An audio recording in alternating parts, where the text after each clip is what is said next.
Bien, mis amados hermanos, muy buenos días. Tiempo de estudio bíblico devocional. Su hermano Pastor Roberto Alfaro les saluda y les doy una cordial bienvenida al tiempo de la palabra.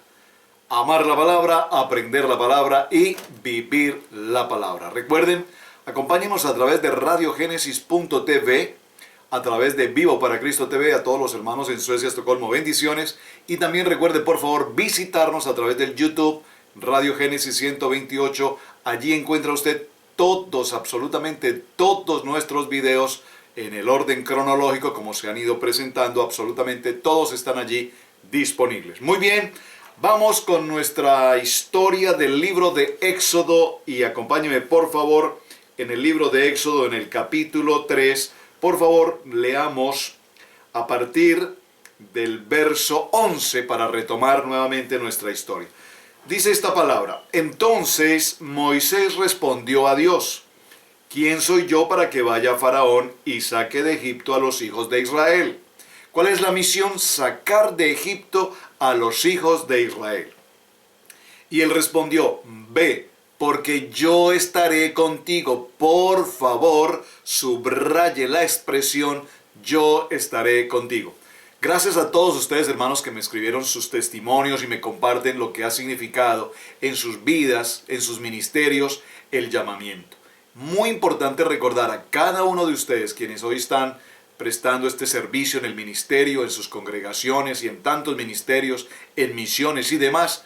Gracias por recordar. No olvide este texto: yo estaré contigo. No olvide el texto que vamos a mencionar a continuación de la vara. ¿En qué te apoyas? Recordemos, si te estás apoyando en ti mismo, en tu propia prudencia, en tu propia capacidad, en tu propio intelecto, pues mi amado hermano, tienes que reconsiderar, porque el único en quien nos apoyamos, porque Él está con nosotros, es en nuestro Padre eterno, nuestro Dios todopoderoso. Muy bien, quiero que vayamos al verso 14 en el capítulo 3.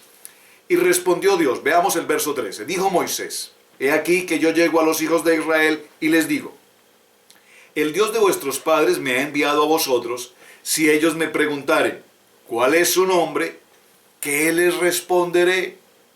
¿Qué les responderé? Porque es que son incrédulos, es que ellos no creen. Entonces le responde Dios y le dice: Diles que yo soy el que soy. Y dijo: Así dirás a los hijos de Israel: Yo soy, me envía a vosotros. Esto, si usted lo ve en su texto bíblico, está, por supuesto, en letras mayúsculas. Dígalo conmigo: tetragramatón. Escríbalo, por favor, en su palabra, en su agenda de anotaciones, en sus cuadernos. El tetragramatón, ¿qué es eso? Estas 4 letras. Yod, Het, Bai, Hei, que significa yo soy, el gran yo soy.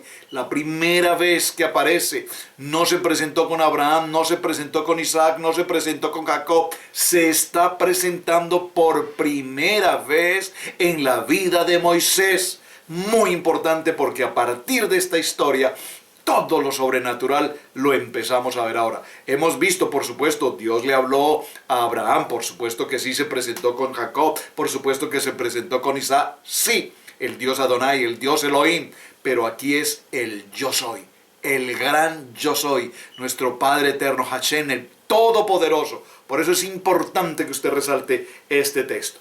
Muy bien, aquí vemos que aparecen entonces 3 señales.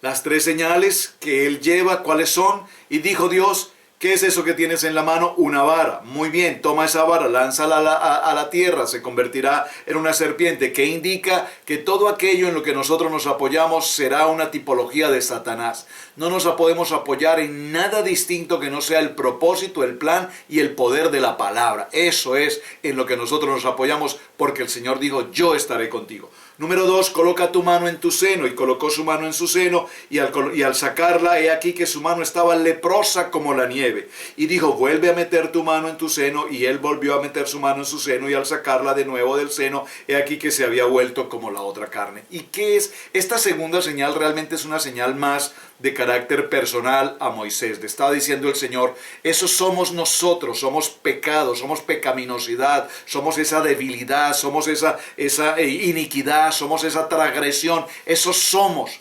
pero mantén tu mano porque yo estoy contigo y yo soy tu sanador. Además le dice que tome agua del río Nilo. Atención, el río Nilo, el río más largo del mundo, y que para todo este pueblo de Egipto, Nilo es Dios. El faraón es su Dios. El faraón dijo, yo soy el Nilo. Dios para todo el pueblo de Egipto está su idolatría en el Nilo. Obviamente el Nilo es quien surte la provisión de agua para toda esta extensa región en Egipto. Había idolatría por los animales, recordemos las ovejas, las vacas, el río Nilo, y la idolatría, por supuesto, por los dioses, entre ellos, ¿quién? El dios faraón. Muy bien, avanzando en esta historia, mis amados hermanos, vamos a ir al verso 18 del capítulo 4. Así fue Moisés, y volviendo a su suegro Jetro, le dijo, iré ahora y volveré a mis hermanos que están en Egipto para ver si aún vive. Y Jetro le dijo esta voz muy importante, ve en paz, ve Moisés, shalom, Dios está contigo. Cuán importante esta expresión. Entonces, verso 20, por favor, obsérvelo, y vamos a detenernos en estos siguientes versos por un momento para que los evaluemos y los consideremos detenidamente. Entonces, Moisés tomó su mujer, Séfora, y sus hijos, quienes son Gerson y Eliezer, y los puso sobre un asno y volvió a tierra de Egipto. Tomó también Moisés la vara de Dios en su mano. Y dijo Jehová a Moisés, cuando hayas vuelto a Egipto, mira que hagas delante de Faraón todas las maravillas que he puesto en tu mano, pero yo endureceré el corazón de modo que no te dejará ir del pueblo. Y dirás a Faraón, Jehová ha dicho así, Israel es mi hijo y mi hijo primogénito. Vamos a detenernos hasta este punto para que evaluemos estos tres versos, 20, 21, 22 e incluso 23. Verso 20. Moisés toma a su esposa, Séfora, a sus dos hijos, y emprende camino de regreso a Egipto. El propósito inicial es encontrarse con su hermano Aarón, ya son las indicaciones que Dios le ha dado, y el propósito importante es ir a rescatar al pueblo de Israel. Pero el verso 20 nos indica que él toma a su esposa y a sus hijos y los coloca o los pone sobre un asno y empieza su recorrido. La pregunta aquí es, ¿tenía Moisés que llevar a su esposa y a sus hijos? ¿Fue esta la ordenanza que en algún momento Dios le indicó? ¿Le propuso que llevara a su familia? ¿En qué momento a Moisés se le ocurre tomar a su esposa y a sus hijos y llevarlos a Egipto a una condición de esclavitud? Es decir, para decirlo con una expresión un poco popular, llevarlos a la boca del lobo. ¿Qué sentido tenía para Moisés llevar a su esposa y a sus hijos y exponerlos a esa condición en la cual se encontraba el pueblo de Israel? Pregunta, ahora, número 2. ¿Sería acaso que Moisés consideró en algún momento que su esposa y sus hijos serían una excusa perfecta para decirle a este pueblo, yo he tenido un contacto con Dios Todopoderoso, Él me dio esta orden, la voy a cumplir y como garantía de esto he traído a mi esposa y a mis hijos para que ustedes entiendan?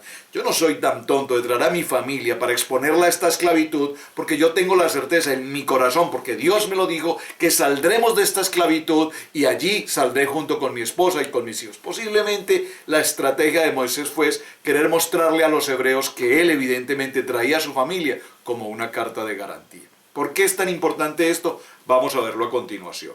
Verso 21. Verso 21, en la parte B del verso 21 dice, ¿qué le dice Dios a Moisés?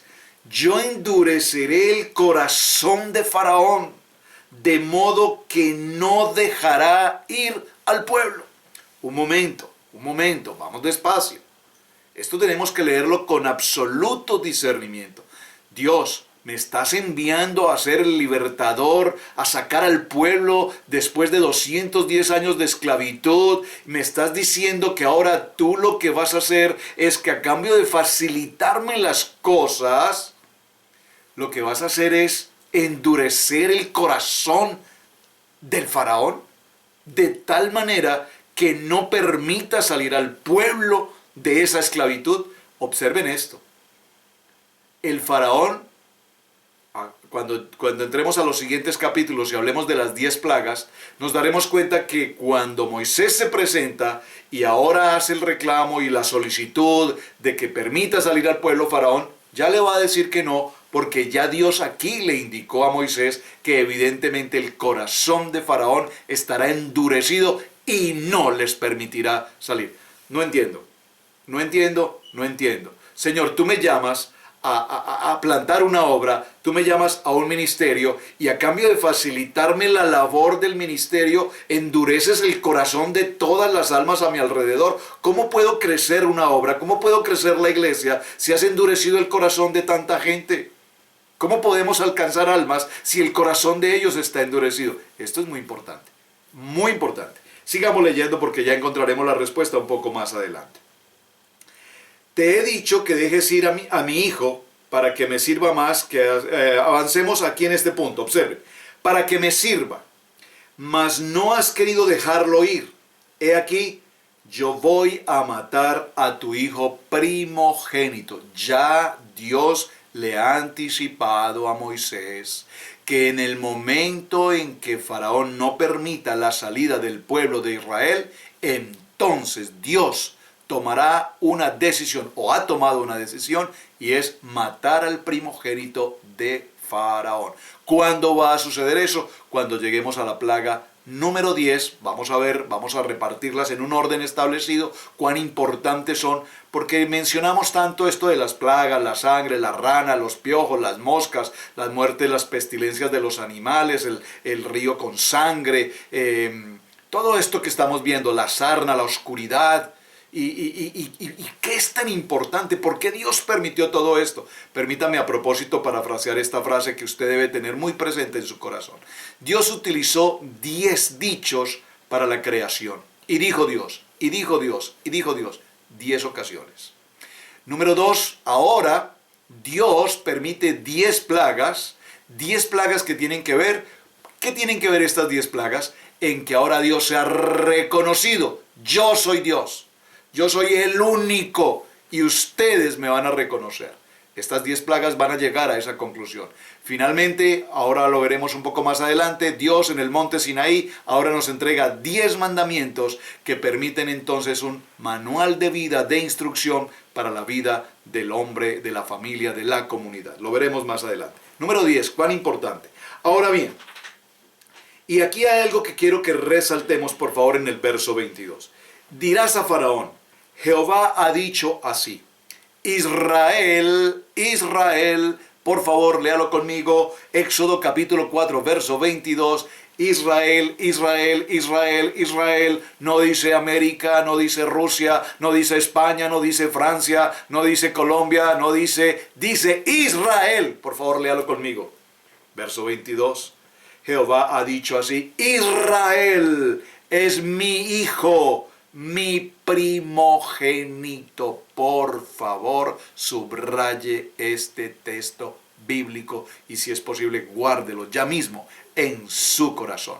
Libro de Éxodo, capítulo 4, verso 22. Israel es mi hijo y mi primogénito. ¿Por qué quiero hacer énfasis en este punto tan extraordinariamente importante? Bien, permítame hacer un ejemplo y comparar la historia que estamos narrando en el verso 22. Soy padre de 3 hijos, Camilo Esteban, Joan Sebastián y David Roberto. Mi primer hijo es Camilo Esteban. En el momento en que mi primer hijo nace, es mi primogénito. ¿Por qué es tan importante? Pues porque va a ser el mayor de los hijos. El mayor siempre tiene un privilegio, la doble porción de bendición, pero más que eso, que fue la historia que vimos en Abraham, en Jacob, en Isaac, los padres, los patriarcas. Ahora aquí Dios dice, Israel es mi primogénito. ¿Por qué? Porque cuando nació mi hijo, ahora tomo una calidad, una posición, un nivel, una honra, un privilegio de ser padre. No sería padre si no tengo a mi primogénito. Cuando nació mi primogénito, adquirí la jerarquía de parte de Dios de ahora ser papá, de ser el padre de mi primogénito. Ahora aquí ya Dios habla a Israel como mi pueblo, Pero no solamente habla de Israel como mi pueblo, sino que ahora en el verso 22 nos habla de Israel como mi hijo y mi primogénito. El primogénito es el primero de todos los demás. Significa entonces que Israel es el hijo primogénito de Dios y a su vez será el Dios de todas las demás naciones. ¿Recuerda usted cuán importante fue cuando estábamos estudiando Bereshit? ¿Cuántos, y el primer texto de Éxodo nos indica cuántos fueron las familias que entraron con Jacob, junto con Jacob en Egipto? ¿Cuántos? 70. Vamos a parafrasearlo ahora de esta manera. Israel, ahora tú eres mi hijo, mi primogénito, el primogénito de las 70 naciones hasta el día de hoy. Muy importante que usted tenga presente este texto. Continuamos. Ahora fueron Moisés y Aarón, se encontraron en el monte de Dios, Aarón y Moisés. Aarón, vemos entonces cuán importante es que tomó a su mujer y a sus hijos. No pasé por alto esto en lo que quiero resaltar. ¿Por qué mencionamos la importancia de que Moisés haya llevado a su familia? Observen lo que pasa ahora en este texto. En el verso 24, aconteció en el camino que estando Moisés y su familia en una posada, Yahweh salió al encuentro y quiso matarlo. Pero ahora ¿qué pasó aquí? ¿Cómo es que ahora en esta historia Moisés toma a su esposa, a sus hijos, va en dirección a Egipto, se va a encontrar con Aarón, esa es la orden que Dios le ha dado? Ahora Dios aparece en el camino y quiere matar a Moisés. ¿Pero por qué lo quiere matar? ¿Qué pasó? Algo muy importante, recordemos, Dios se presenta con Abraham y hace un pacto. ¿Cuál fue el sello en el que se cumplió este pacto? El sello se llama el Brit Milá. ¿Qué es el Brit Milá? Recuérdelo, la circuncisión. Después de esa circuncisión en Abraham y de a partir de Abraham en todo el pueblo de Israel, Isaac y Jacob, en adelante José y las 12 tribus, el Brit Milá es el pacto permanente con Dios. Después de ese Brit Milá y de ese pacto con Dios, Abraham pudo tener hijo. El hijo de la promesa llamado Isaac. Ahora nos encontramos en una circunstancia muy interesante. Moisés ha salido con su esposa y sus 2 hijos, Gerson y Eliezer. El hijo menor no había sido circuncidado. Por lo tanto, Dios se enoja tanto en esta circunstancia. Pero Moisés, ¿cómo es que tú vas a ir a Egipto a rescatar al pueblo de Israel y no has cumplido con el pacto de Brit Milá en uno de tus hijos? Quiero matarte, dice Dios. Qué historia más interesante. Pero más interesante es lo que sucede ahora cuando vemos qué pasó. Entonces, verso 25, Séfora. ¿Quién es Séfora? La esposa de Moisés. ¿Quién es Séfora? ¿La hija de quién? La hija del sacerdote Madián. ¿Quién es Madián? Un descendiente de quién? De Cetura y Abraham. Generación de Abraham. Madián, sacerdote. Séfora toma un pedernal afilado y cortó el prepucio de su hijo y lo echó a sus pies diciendo: a la verdad tú me eres un esposo de sangre. Así lo dejó luego ir y ella dijo: esposo de sangre a causa de la circuncisión. Observen, en esta historia, en este momento, quien practicó la circuncisión de su hijo fue Séfora. Es decir, que Séfora tenía la revelación, sabía, conocía por generación desde Abraham cuán importante era para Dios que se llevara y se cumpliera con el pacto del Brit Milá, el pacto de la circuncisión.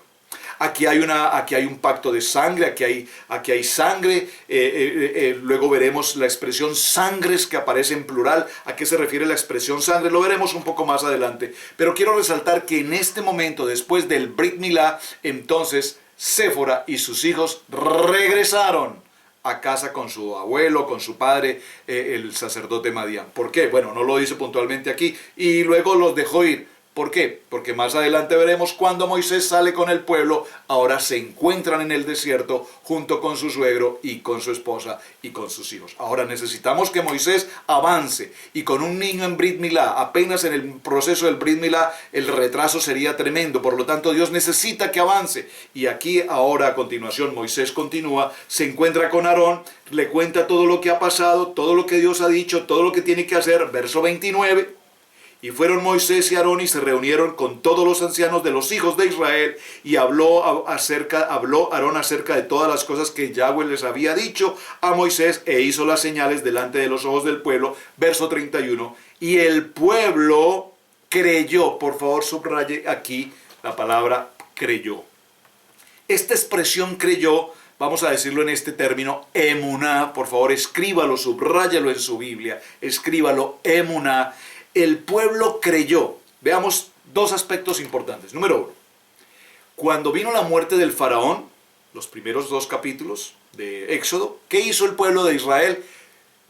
Clamaron a Dios por misericordia, por esta esclavitud que los tenía agobiados, las cargas pesadas, la esclavitud, la opresión.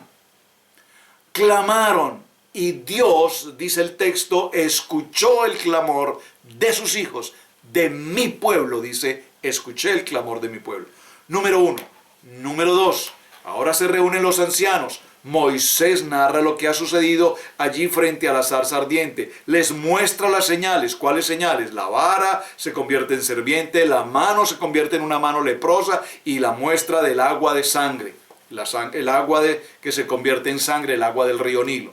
Y dice que todo el pueblo, los ancianos, los sacerdotes, creyeron. Recuerden que aquí estamos hablando de qué sacerdotes, los sacerdotes levitas, porque esta es la tribu de Leví. Recordemos que Aarón es un levita. ¿Por qué? Porque en el capítulo anterior leímos que un hijo de Leví fue casado con una hija directa de Leví, es decir, esto es un sobrino con una tía.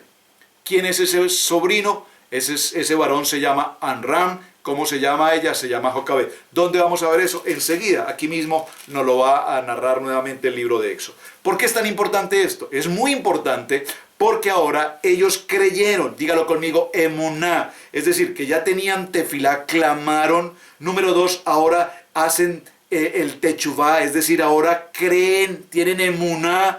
Y número 3, ahora se postran de rodillas y creen que ahora justo frente a ellos se encuentra Moisés, el que ha de ser el Salvador del pueblo de Israel. Muy importante. Y creyeron, y oyendo lo que Jehová había visitado a los hijos de Israel y que había visto su aflicción, se inclinaron, se postraron de rodillas. Esto en hebreo, abodad. Se postraron de rodillas y recibieron la palabra, que Dios había intervenido, que Dios ya había tomado una decisión para que ellos salieran de este tiempo de esclavitud. Muy bien, así en esta historia avanzamos en el capítulo 5 y vemos cómo en todo este proceso del capítulo 5 el faraón, se presentan con faraón. Dice: después Moisés y Aarón entraron en la presencia del faraón y le dijeron: Jehová, el Dios de Israel, dice así: deja ir a mi pueblo a celebrar fiesta en el desierto. Y Faraón respondió: ¿Quién es Jehová? ¿Quién es Yahweh? ¿Quién es ese Dios? Para que yo oiga su voz y los deje ir a Israel. Yo no conozco a Yahweh, ni tampoco los dejaré ir a Israel. Este verso es extraordinariamente importante, porque cuando entremos enseguida a hablar de las plagas de Israel, aquí está la respuesta. ¿Por qué las plagas? Aquí está la respuesta. Porque el faraón dijo: yo no conozco a ese Dios. Entre la lista de dioses que yo tengo aquí en mi biblioteca, no encuentro a ninguno que sea el gran yo soy, el Dios todopoderoso. No lo conozco, no existe para mí, Por lo tanto, ni los dejaré salir, ni los dejaré ir a celebrar, ni les permitiré absolutamente nada. Todo lo contrario, a partir de ahora les aumentaré el trabajo, por si es que tienen tanto tiempo para estar pensando en dioses, pues ahora les aumentaré el trabajo, no se les entregaré la paja para que hagan sus ladrillos, sino que ahora ustedes mismos deberán buscarla. Y se empieza todo este proceso, toda esta circunstancia, y el pueblo de Israel empieza a ser aún más oprimido de lo que venía sucediendo hasta este entonces. Así es que en esta historia, mis amados hermanos, vamos a ir avanzando hasta que lleguemos al punto del capítulo número 6. Jehová respondió a Moisés: ahora verás lo que yo haré a Faraón, porque con mano fuerte los dejaré ir y con mano fuerte los echaré de la tierra. Habló todavía Dios a Moisés y le dijo: yo soy Jehová. Y aparecía a Abraham, a Isaac, a Jacob como Dios omnipotente, mas en mi nombre, Yahweh, no me di a conocer a ellos. También establecí mi pacto. ¿Cuál es mi pacto? El Brit Milá con ellos, de darles la tierra de Canaán, la tierra en que fueron forasteros, en la cual habitaron.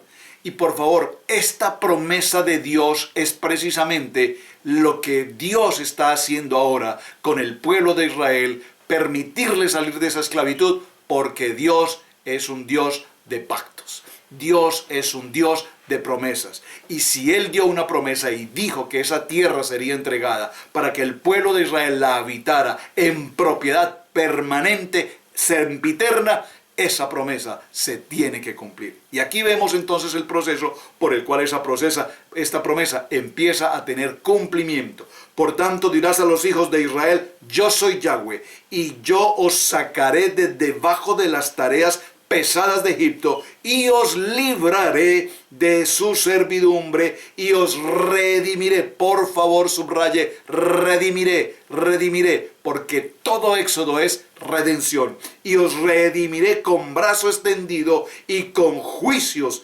grandes. Subraye: juicios grandes. Y os tomaré por mi pueblo, seré vuestro Dios, y vosotros sabréis que yo soy Yahweh, vuestro Dios, que os sacó de debajo de las tareas pesadas de Egipto, y os meteré en la tierra por la cual alcé mi mano, jurando que la daría a Abraham, a Isaac y a Jacob, y os la daré por heredad. Yo, Jehová, firma. Coloca su firma y dice: yo los sacaré y los llevaré y les entregaré sempiternamente la tierra que les he prometido a Abraham, a Isaac y a Jacob. Hoy se las entregaré a ustedes en sus manos. Así es que, mis amados hermanos, quiero que piensen por favor en lo siguiente, porque tenemos tarea. Diga conmigo: tarea. Los hermanos me escriben y me dicen: por favor, pastor, déjenos tarea, déjenos tarea. Con muchísimo gusto. Aquí está la tarea. Quiero que por favor consideren en el capítulo 7, el verso 3. Ya lo leímos hace un momento, pero en el capítulo 7 lo vamos a repetir. Y yo endureceré el corazón de Faraón, y multiplicaré en la tierra de Egipto mis señales y mis maravillas. Y Faraón no os oirá, mas yo pondré mi mano sobre Egipto, y sacaré a mis ejércitos, mi pueblo, los hijos de Israel, de la tierra de Egipto con grandes juicios. Y sabrán los egipcios que yo soy Yahweh, cuando extienda mi mano sobre Egipto y saque a los hijos de Israel en medio de ellos. La tarea. Les leí el verso 7 porque capítulo 7 en el verso 3, porque allí está la tarea y también allí está la respuesta. ¿Qué es, mis amados hermanos? ¿Qué es el libre albedrío?